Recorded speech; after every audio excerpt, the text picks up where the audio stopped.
Open ako, gusto ko bumalik. Oh. Pero like what I said, hindi naman, may two sides of the story eh, di ba?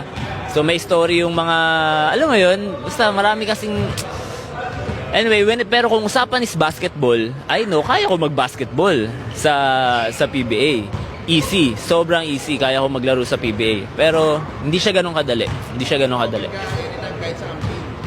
Oo naman. Pero like what I said, bro, maniwala ka. Hindi siya ganun kadali eh.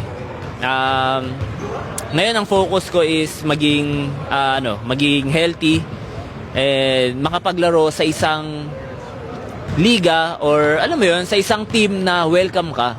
Gets mo? Mahirap pumunta sa isang place na hindi ka welcome. Parang parang nauupos na kandila nun. 'Di ba? Everyday ka nandoon tapos ang daming, alam mo yun, ang daming mga sinasabi about you or ganyan. Mahirap yun.